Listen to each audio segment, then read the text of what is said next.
मैं यहाँ पर आपको सामाजिक समूह का वर्गीकरण, कुछ आधार एवं प्रकार बताने जा रही हूँ। समाज में पाए जाने वाले विभिन्न समूहों को वर्गीकृत करना एक कठिन कार्य है। फिर भी समाजशास्त्रियों ने विभिन्न आधारों पर बने मानव समूहों का वर्गीकरण प्रस्तुत किया है। वर्गीकरण के आधार के रूप में सदस्यों की संख्या, स्थायित्व, हम की भावना, आकांक्षा, प्रकार्य तथा सामाजिक संबंधों की गहनता को विशेष महत्व दिया गया है। सदस्यों की संख्या के आधार पर समूह छोटे भी हो सकते हैं तथा बड़े भी। एक समूह में सामाजिक संबंध किस प्रकार के होंगे, ये सदस्यों की संख्या पर ही निर्भर करता है। जॉर्ज सीमेल, जॉनसन तथा होम्स ने छोटे समूह को समाज के आधार के रूप में महत्वपूर्ण माना है। छोटे समूह के माध्यम से ही समाज में व्यक्तियों के संबंध में विश्वसनीय जानकारी मिलती है। होम्स ने स्वयं 5 छोटे समूह का अध्ययन किया, जिसमें बताया कि मनुष्य की समाज में ऐतिहासिक निरंतरता केवल छोटे समूह से के रूप में है। व्यापार, धर्म, वर्ग, राष्ट्र, साम्राज्य, संस्कृतियाँ, सभ्यताएं सभी विघटित की गई, तोड़ी गई, उन्हें नष्ट किया गया। लेकिन प्रत्येक सामाजिक विघटन के मध्य भी छोटे समूह अपने अस्तित्व को बनाए रख सके। औपचारिक एवं अनौपचारिक समूह। समूह का एक वर्गीकरण औपचारिक एवं अनौपचारिक के रूप में किया गया है। औपचारिक समूह की स्थापना कुछ निश्चित नियमों के आधार पर की जाती है। इस प्रकार के समूह की स्थापना किसी विशिष्ट हित या उद्देश्य की पूर्ति के लिए की जाती है। औपचारिक समूहों में सदस्यों के पारस्परिक संबंधों में घनिष्ठता एवं आत्मीयता का अभाव पाया जाता है तथा विधान एवं नियमों के द्वारा उन पर नियंत्रण रखा जाता है। नियमों का उल्लंघन करने वाले को समूह से बहिष्कृत कर दिया जाता है अथवा दंडित किया जाता है। राजनीतिक दल, श्रम संगठन, विद्यार्थी परिषद, कॉलेज, स्कूल एवं राष्ट्र आदि औपचारिक समूह के उदाहरण हैं।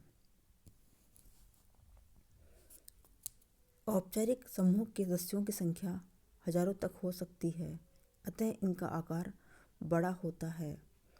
इसमें व्यक्ति के स्थान पर उसके कार्यों का अधिक महत्व होता है। औपचारिक समूह आधुनिक, जटिल एवं औद्योगिक समाजों में अधिक पाए जाते हैं। औपचारिक समूह में द्वितीयक समूह की विशेषताएं पाई जाती हैं, अतः ये उनके बहुत निकट हैं। औपचारिक समूह में द्वितीयक समूह की तरह सदस्यों में शारीरिक निकटता का अभाव होता है, बड़ा आकार होता है, समझौते पर आधारित संबंध पाए जाते हैं, परिस्थिति का अधिक महत्व होता है, संपर्क के लिए संचार के साधनों का प्रयोग किया जाता है और इनका निर्माण जानबूझकर कुछ उद्देश्यों की पूर्ति के लिए किया जाता है। अनौपचारिक समूह में औपचारिक समूह से विपरीत प्रकार की विशेषताएं पाई जाती हैं। ये प्राथमिक समूह के अति निकट हैं। इनका आकार छोटा, सदस्यों की संख्या, उनके आत्मीयता, घनिष्ठता, शारीरिक समीपता, संबंधों में स्थिरता व निरंतरता पाई जाती है। अनौपचारिक समूह के सदस्यों में हम की भावना तीव्र होती है। इनमें आमने सामने के घनिष्ठ एवं स्वतः निर्मित संबंध पाए जाते हैं। सर्वप्रथम मानव ने अनौपचारिक समूह का ही निर्माण किया है। अनौपचारिक समूह में परिवार, पड़ोस, मित्र मंडली, गपशप समूह, नातेदारी समूह आदि आते हैं। इस प्रकार के समूह सरल, ग्रामीण और आदिम समाजों में अधिक पाए जाते हैं। औपचारिक एवं अनौपचारिक समूहों के भेद को हम प्राथमिक एवं द्वितीयक समूह में पाए जाने वाले भेद के आधार पर दर्शा सकते हैं। स्थायित्व के आधार पर समूह को स्थायित्व एवं अस्थायी समूह के रूप में वर्गीकृत किया जा सकता है। कुछ समूह सार्वभौमिक प्रकृति के होते हैं, जैसे परिवार, नातेदारी समूह तथा शिक्षण संस्था आदि, जिनकी हर समय आवश्यकता बनी रहती है। ये समूह स्थिर समूहों की श्रेणी में आते हैं। दूसरी ओर कुछ अस्थिर समूह भी पाए जाते हैं, जैसे भीड़ एवं श्रोता समूह, जो बहुत ही कम समय के लिए समूह के रूप में बने रहते हैं। कुछ समूह किसी विशिष्ट उद्देश्य को लेकर बनाए जाते हैं और उद्देश्य की पूर्ति होते ही वे स्वतः समाप्त हो जाते हैं। हम की भावना के आधार पर अंत्य समूह एवं बाह्य समूह, यह वर्गीकरण समनर के द्वारा प्रस्तुत किया गया है। आपने इस आधार पर 2 प्रकार के समूह बताए हैं, अंत्य समूह तथा बाह्य समूह। अंत्य समूह को हम समूह और बाह्य समूह को वे समूह के नाम से ही भी जाना जाता है। एक अंत्य समूह के सदस्यों में आपस में हम की भावना पाई जाती है।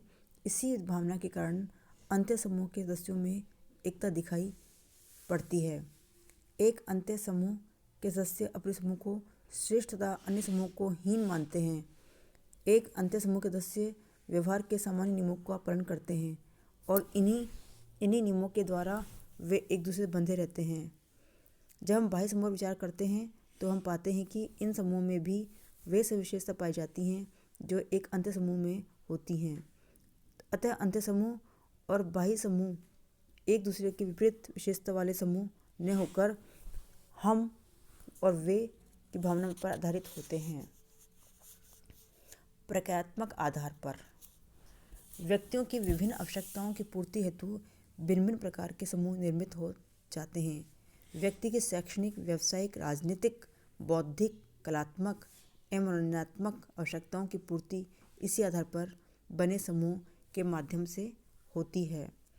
नगरों में अनेक शिक्षण संस्थाएं, व्यावसायिक संघ, राजनीतिक दल, क्लब, संगीत मंडली आदि दिखाई पड़ते हैं। आकांक्षा का आधार, संदर्भ समूह, ये भी समूह निर्धारण का एक महत्वपूर्ण आधार है। मर्टन ने इस आधार पर संदर्भ समूह की विस्तृत विवेचना प्रस्तुत की है। आपने उस समूह को संदर्भ समूह माना है जिसका कोई व्यक्ति सदस्य तो नहीं है परंतु सदस्य बनने की आकांक्षा रखता है। यह आकांक्षा उसकी मनोवृत्तियों, मूल्यांकनों तथा व्यवहार को प्रभावित करती हैं। सामाजिक संबंधों के आधार, ये भी समूह के वर्गीकरण का सर्वाधिक महत्वपूर्ण आधार है। यहाँ सामाजिक संबंधों की गहनता के आधार पर समूह को वर्गीकृत करने का प्रयत्न किया गया है। इस दृष्टि से चार्ल्स कूले के द्वारा प्रस्तुत वर्गीकरण अत्यंत महत्वपूर्ण है। आपने संबंधों की घनिष्ठता के आधार पर प्राथमिक समूह की अवधारणा को प्रतिपादित किया है।